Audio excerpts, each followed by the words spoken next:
Hey everyone, welcome in here. Triple T talking tonight at you about Jefferson Airplane. Let's go back to the airplane, man. I can't believe at this point we haven't gone through them. You know, Jefferson Airplane really is a band that's had a lot of spinoffs. You've got a lot of weird solo projects, and a lot of things happened through the 70s. It really kind of led to the fracturing, I guess, between they said the Tuna faction and those two guys, and what was left over of the airplane ended up with Starship. But, you know, starting off in 1965, San Francisco is certainly one of the big pioneering bands of all time. Really one of the great bands. And really thought about a lot of the live stuff, you know, played at some of the great big festivals. Marty Ballin getting knocked out at Altamont. You know, Woodstock, they played Monterey Pop, Isle of Wight. So, I mean, really, when you talk about psychedelic music, you know, you think of the classic lineup of Ballin, Slick, Cantner, uh, Jack Cassian, Yorma, and Spencer Dryden, I guess, drummer most of the time during that period of time. But that's really the band. And when you think about the band, it's odd that they're, you know, when they first took off, you know, you don't even have a lot of people don't even know this, but the singer in the first band uh wasn't even Grace Slick. Grace Slick did not join until she brought along those two big blockbuster songs for Surrealistic Pillow, which was the great big hit. But after a while, you know, they went through that. They went through the psychedelic period. They went through a period where they morphed off, and Papa John Creech joined the band for a couple records. They had a couple records there towards the end of the uh, towards the end of their period. It was that were a little bit different, but still maintained a good live following and great reputation and touring band, and still had moderate sales with that. And at the same time, you know, Tuna was happening then too, and then Starship broke off. Everybody knows about that. I have a lot of those records here, even down to the ill-fated KBC, which we used to, you know, our firm for some reason in Penguin Feather when I worked for them, you know, they ordered a ton of those, and it did not sell. So KBC, we actually had a picture of a few of them where somebody cut out the letters DNS were KBC, because I mean they did everything but give the damn thing away. It didn't sell. I don't know why. You know, the airplane thing did a little bit better after that, but nobody really looked for that for that stuff at that point. I guess the East Coast, maybe it wasn't as hot as it was earlier. But nevertheless, they made 8 records we're going to talk about here tonight. The eighth of which was a reunion, and the eighth of which was when they got back together post Starship, post Hot Tuna, post the other stuff that happened. But actually, they started off. Let's talk just 1 second before I get started on this. They actually Skip Spence, as you know, we did talked about Orr in one of the early videos. If you don't know, check it out from before. But Skip Spence was the drummer originally in this band, and you know, evidently the word was he had to do some kind of a deal for weed or something in Mexico, so he couldn't make a gig, so he got thrown out. Spencer Dryden came in, and thus was born the Spencer Dryden came in long about the time I guess Grace had come in, and so that made it there. You know, back at the time, Ballin opened a pizza place and met everybody, and Cantner came, and the whole band got together, and uh, you know, you've got different people here involved early on, but they're all running in the San Francisco scene here and involved in the Matrix, and then they end up signing with Mr. Katz here, who's had a lot of fun with that before. But you know, you get Matthew Katz gets involved, and you know, Matthew Katz later got involved with Moby Grape, and you know, we saw some of the craziness that happened there. But, you know, the first band, Cassidy, Ballin, Spence, Cantner, Kalkinen, and you had Signe Anderson was the singer. And the first record good enough, but then it wasn't until Surrealistic Pillow hit, and then like that's the sound of the 7 Myths of White Rabbit and Somebody to Love. That was the explosive, you know, kind of pop representation. And really, if you look at the way the records performed pop wise, that was kind of the trend there with it. But I'm going to rank these 8 records that they did when they went out. You know, they certainly sold lots of records with We Built the City, that sell out with that stuff. So I'm not going to get into any of the airplane stuff. Although I think some of Ballin's best stuff he wrote either outside that or some of his solo records. But I know he did a couple for EMI that were pretty decent around the time. But there were big. They were a big. Jefferson Airplane was just a huge band in so many respects that I can't really even start. I mean, you had a 2400 Haight Street or whatever, or 2400 was Fulton Avenue or whatever it was the name of their place that they had, the big home. They, like the Dead, had a house, and it was just a different time at that time. And there's so many great documentaries on. And that's another thing I want to say before we get started here is they're probably one of the best represented bands with the projects that they have done, the offshoot suit projects like I said, the 2400 Fulton Street is astonishing. I mean, what a great compilation that is. Really not mixing any of. They seem to have like an endless well of outtakes and such, but like the early release that they put out before, just brilliant, brilliant stuff. And but anyway, certainly they've gone on to influence forever. Everybody knows my love for Yorma and Jack, and if I was going to take sides in that, I would go that way as opposed to the other cosmic side. But the other cosmic side certainly born itself some great music in the cocktail. So let's go here. Let's start with number 8. We're going to start here with number 8. To me, this is a record where I don't think this was kind of released on the heel end of the KBC aforementioned thing that I talk about. I'm talking about the CBS Records August 22, 1989 record, Jefferson Airplane. You can see the fake love between Marty and I just think it's funny the way look at the way that Yorma's looking away and Jack's kind of bemused by it. Same thing here with the back shot. He's not looking forward. They're kind of looking at their own place. And it's just a very telling record. But when you look at this record, you have Freedom.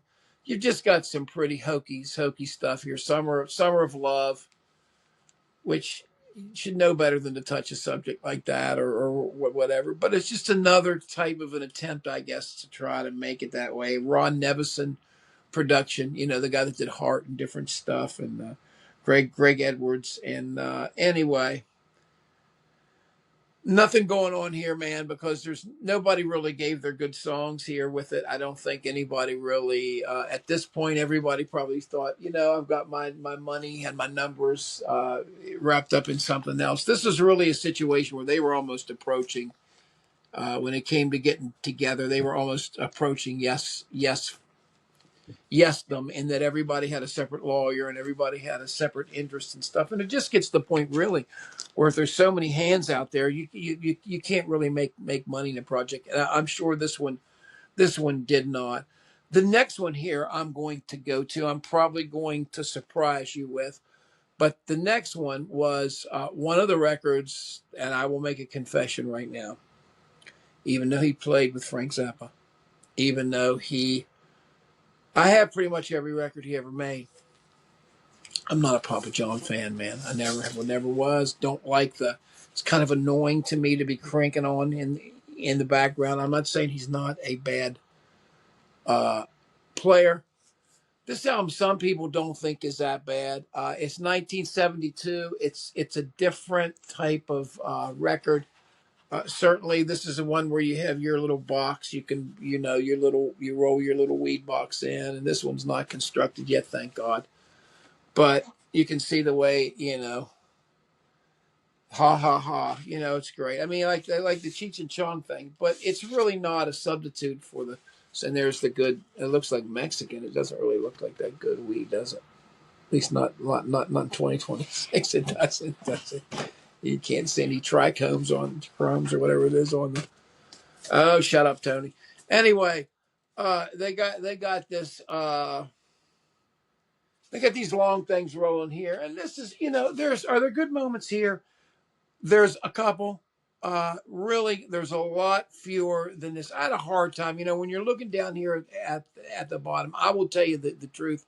There's a bunch of records here that kind of were at the same place, and this is one, and it's just not anything. It's one of those records you played. I played a couple times.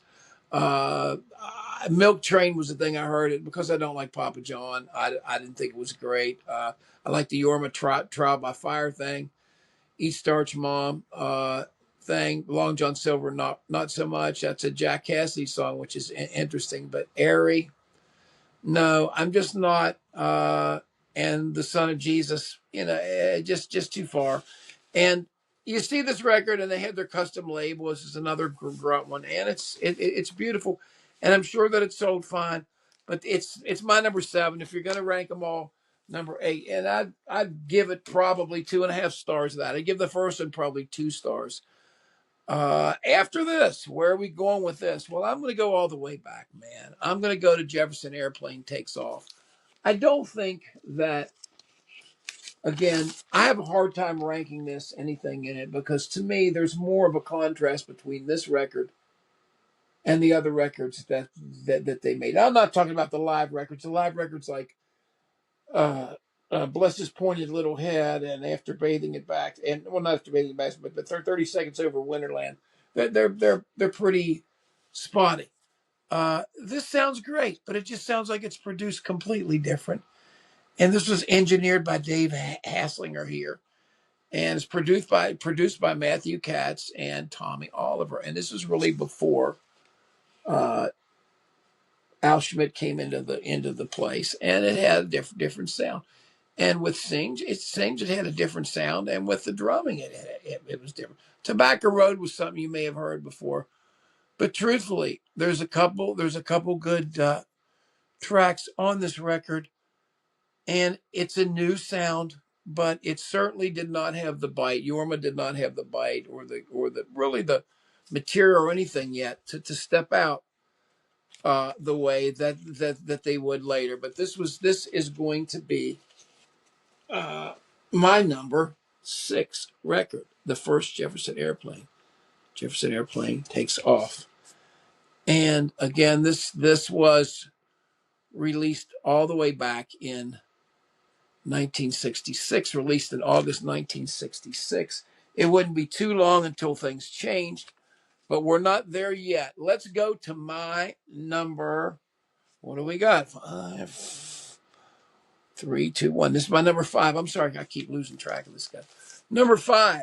And this is one that where I think there's a big drop off a little bit between 4 and 5. I'm going to still put this about the same place that we put before. I don't have the bag on it, but I'm talking about 1971's Bark. This was recorded from October at Wally Hyder Studios. Jefferson Airplane did this themselves. Marty Ballin was still participating in the sessions, but Marty left during this session. Was not at all on the following. It was the first record that they made in a couple years. It was interesting. It has a couple songs on. Of course, "Pretty as You Feel" was one that I heard a lot about in school. I know that a lot of the kids liked it when it was in school. I like "Third Week in the Chelsea." War Movie's not bad, but this is just a different, and when you get this, you get an original. Look what you get in here. That's what's another cool thing about the Airplane. They always had really beautiful artwork and beautiful packages. And I'd say as far as that went, if that was a competition between all the San Francisco bands, who had the best artwork, who had the best concepts, I think that JA would have won that. But I just feel like, again, Yorma had 4 on this. It sounded to me more like, around the same time his solo career may have taken precedent, but it's precedence, but it's still, and if somebody say, with that, maybe it didn't, but to me, the tracks on there are just a shade under some of the stuff you would hear, and like some of the later Tuna stuff that would end up in very close proximity to this. Tuna's first thing, that the live, or the thing with all the solo stuff happened then. I just feel like some people were half stepping it. Again, I think one of the problems with Airplane always is that the writing has not been consistent. The writing kind of ran out. I mean, there was some great points of the writing, but I do think that although, Hot Tuna did not need to have the breadth of the writing they did, but whatever they broke off in the early days with Grace's piano led things and Paul's spaceship things and everybody kind of carved out their thing, and I think it kind of got played out. I think by the time these records came out, the records came out with Papa John, it was a problem. Now let's go to the one really for number four. Let's go. You're going to probably say, number four, how can it be number four? Well, I'm just saying what I like. You know, I'm not saying this isn't a great record. Number four to me is going to be Surrealistic Pillow. Everybody would think this would be number one. Okay, listen, man. I'm not putting down any of these songs. Funny Cars, Somebody to Love, Coming Back to Me, 3/5 of a Mile, How Do You Feel, Embryonic Journey, Plastic Fantastic. I mean, White Rabbit, this is the record from 1960s. This is the 1967 thing. This was the all music. Leah, let's be hippies. Let's tune in, drop out. This is it, man. This is the first record released in 1967. And the dead and the not the dead. The airplane would have two. I'm using Wesley Willisism there. Airplane. He can't say airplanes. He says airplane. The airplane has two. This is a platinum record, and really the only certification of platinum that they've had. And it was 1967, the first record released in 1967, and it's really a power pack thing. But to me, you know why it's number four for me? Because it's played out. I'm not saying it's not a great record, but it in my idea with my car, through the 8 tracks, through the cassettes, through the period of time of growing up, this is a record everybody had. This is a record when you joined the record club that you would get. I mean, this is a classic. It had all the big hits. And so that's where I'm going with my number four. And while we're in 1967, let's just stay there and go to November 1967. And what some people would consider an audio disaster. This is the Al Schmidt Associated after bathing at Baxter's. And this is a weird ass record. It really is. When you think about experimental and psychedelic, this is probably as bad as it got, or as good as it got. Depends on what you're looking. It's so bad in some of this stuff you can hardly read this stuff. But the album cover, John Cobb. Let me just read down through this. I'm reading through this along. Look at what I'm trying to read here for you guys. I mean, they deliberately made it really hard. It's just beautiful. Songs arranged Jefferson Airplane. Producer Al Schmidt. This is completely Al Schmidt thing. And the problem is that Al had a real natural way. Everybody knows the way he did On the Beach. He did some of these different records that he did later. But I guess there's no known way to handle the San Francisco bands. And this was considered, I guess, a success. But when you listen to it now, it's really an oral. It's really challenged of all the records that they did. They really tried to do a lot here. The Battle of You and Me and Poo Poo Nil, of course, A Small Package, Young Girl Sunday, The War Is Over, Martha. Side 2, How Sweet It Is, Spare Change. Won't You Try, Saturday Afternoon. So, I mean, this is what I'm saying. This is a psychedelic piece. This is meant to simulate a psychedelic thing, and for its audacity, guys, I'm not saying for its execution. I mean, really, when you think about that, and I've just gotten done telling you why that other one's number 4 and this is number 3. There's something about the sound of this and something that's buried in it where you can hear everything. You can hear the splendor of this, and you can hear the shadows of Volunteers and Chronic Creation comment. You can hear some of these other things happening, but I think this is a unique record. And God, I'd hate to live in a world without this. This is one of the ones that really, you talk about, Jimi Hendrix said, I'm going to wave my freak flag high. This is what he's talking about. This is a San Francisco as pretty much the psychedelic peak. If you want to say this is their Anthem of the Sun, okay, we can say that. But that's After Bathing at Baxter's. And for me, it's wonderful. It's number 3. And I'm going to now go on to my second 2. And this was really hard. But again, I'm going to go to what I think is important with tunes. Sorry, I keep moving over here, guys. These things sliding down at my feet. I'm going to go about tunes. And it's kind of hard to argue a lot of this stuff. But my number 2 record, let me see, does it have my sleeve in here? I think it did, didn't it? Oh, I think it did. Okay. At number 2, what's it going to be? What does he think of number 2? You are the crown of creation. Here it is, man. Here it is. Crown of Creation, number 2, one of the great psychedelic records of all time, and certainly another artistic masterpiece.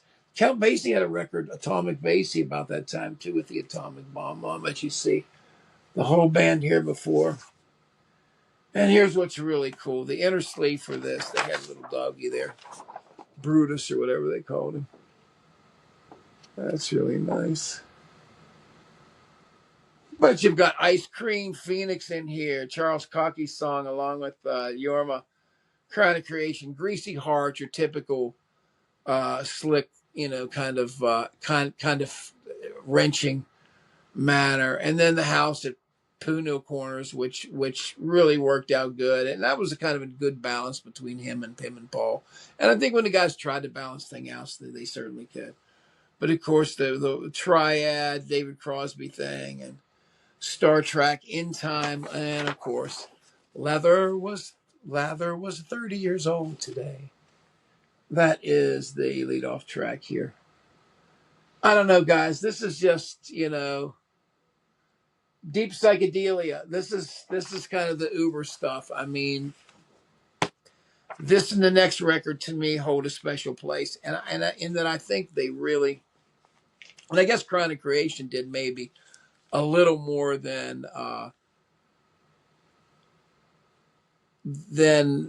follow up, where it was a little more subtle, and just a beautiful, beautiful deal. And another Al Schmidt thing, and really it is amazing to me. I think it's a big leap, but not enough people talk about this. But I think when they did Baxter's in 67 and he did Crown of Creation in 68, there was a whole lot of clarity in the meanwhile. There was a lot of clarity between those two records. And although I appreciate After Bathing at Baxter's, it's kind of sloppy and rough around the edges. And this is really a lot more corralled. And I think you'd have to say that about the Grateful Dead, as the Grateful Dead had headed into some of their stuff and some of the Auschwitz stuff. It's just that's kind of a vibe. Now, when we go, we're going to go all the way, folks. And in between Crown of Creation and this record was a wonderful live record. And I would ask anybody to check out Bless His Pointed Little Head. But number 1 has got to be the moment you hear Yorma's guitar just scream, da, da, da, da, da, da, da. Volunteers, baby, the best. Yes, look at this. Look at this album cover. You got your little crossword puzzle in the back, and this is before Thick as a Brick. With your, it's not quite a magazine, but they're wonderful, yummy peanut butter and jelly. Somebody likes crunchy, I think, huh? Is it crunchy? Yeah. It's with the stuff on it. But anyway, Dateline Pass, they were really freaked out. The art cover on this really is great. But the contents, man, and we're talking about songs, and this is the peak of the Al Schmidt thing, and really nothing touched this. I think this has to be, when you're talking about the San Francisco records, you'd have to put this very high. I don't know why people don't rank this higher. They really rag on some of the stuff, but it's got the Revolutionary, We Can Be Together, Good Shepherd, The Farm, Hey Frederick. I mean, even Grace's song on this is one of the most is I think better than Greasy Heart. And Turn My Life Down, Wooden Ships, the version of Meadowlands too is the short little thing. Song for All Seasons is the little Spencer Dryden thing, but that'd probably be the only letdown for me. But Eskimo Blue Day, wow. Cantor and Slick. I guess that was about the time she was away from Dryden and going on to Cantner. I'm not sure. But anyway, Volunteers, man, nothing touch it for me. 5 stars for me. Great record. It's one of the great psychedelic records. If you want to punish it for the Dryden song, okay, 4.5 stars then. But I think you'd certainly put it. I would put Crown of Creation right there, or right equal. So I think if you're going to have any of these records, certainly the top 3 or 4 you should have. Maybe you can skip Baxter's, but to me, I can't skip Baxter's because of that production, because the thing has so many funky little moments of instrumental interplay that it's really charming. For those of you who don't have these records, go get these records. There's really no excuse. You don't have to pay an arm and a leg to get a decent copy, of playable copies of them. I don't think, at least anymore. And they really are a little bit underrepresented now, I believe, in the pantheon of music as to what they truly represent. So anyway, let me know what your list is here, guys. You probably don't agree with me. Maybe some people like Papa John's stuff the best. A lot of people like that 70s stuff. They played a lot around with the Beach Boys then, I guess, when they were torn with that version, that early 70s thing. But anyway, they remind me some of it, so, entering into, I think, commercially too, like entering into that kind of a presentation. But anyway, I know I threw that in at the end. But anyway, thank you guys for tuning in. Let me know what you think below. I really appreciate you tuning in here, man. And we would like you to smash that like button and subscribe to the podcast. Thanks a lot. And we will catch you all with a recitation of our top 20 J.A. tunes. Thanks. Catch you later.